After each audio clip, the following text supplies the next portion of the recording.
நான் கல்கட்டா வரும்போது ஃபர்ஸ்ட் வாங்கிட்டு வந்த உண்டியல் இதுதான். நியர்லி 6 மந்த்ஸா இதில சேவிங்ஸ் பண்ணிட்டுருந்தேன். பட் ரெகுலரா பண்றது கிடையாது. சரி இத ஊருக்கு கிளம்பும்போது உடைச்சிரலாம். ஊருக்கு போய் ஏதாச்சும் இது ஞாபகமா வாங்கிக்கலாம் அப்படின்னு சொல்லிட்டு இப்போ உடைக்க ஸ்டார்ட் பண்ணிட்டோம். அது இல்லாம உண்டியலும் ஃபில் ஆயிடுச்சு. இதுக்கு மேல அமௌண்ட் போட முடியல.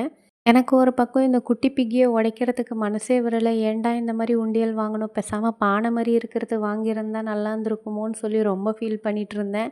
உடைக்காம வச்சுக்கலானாலும் உள்ள இருக்க காசு மாட்டிக்கிச்சு.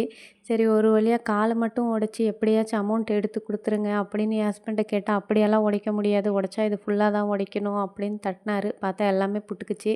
உடைச்ச உடனே வெறும் சில்லறையா வந்ததும் பார்த்து, என்னடா இந்த சில்லறைய வச்சு நம்ம என்ன வாங்க போறோம்னு யோசிச்சேன். ஆனா உள்ளுக்குள்ள கொஞ்சம் நோட் இருந்துச்சு. 500 எல்லாம் ஒரு 3 ஆர் 4 அவ்வளோதான் இருந்துச்சு. எல்லாமே 10, 50, 20 இப்படின்னு தான் போட்டு உண்டியலே ரொப்பி வச்சிருக்கேன் போல இருக்கு. ஓவராலா இதில வர அமௌண்ட்டுக்கு ஏதாச்சும் பெருசா வாங்கலான்னு பார்த்தா, அமௌண்ட் ரொம்ப சிறுசா இருக்கு. சரி ஊருக்கு கொண்டு போய் இதுலேருந்து என்ன வாங்க முடியும்னு சொல்லி பார்க்கலாம். இத உடைச்சதுல பார்த்தீங்கன்னா, ஒரு 5000 ப்ளஸ் அப்படி தான் கிடைச்சிருந்துச்சு. இத வச்சு பாப்பாக்கு கொலுசு கூட வாங்க முடியாது போல இருக்கு, இப்ப இருக்கிற விலைவாசிக்கு. சரி ஊருக்கு போய் இந்த அமௌண்ட்ல என்னலாம் வாங்கினேன்னு சொல்லி என்னுடைய அப்கமிங் வீடியோஸ்ல போடுறேன்.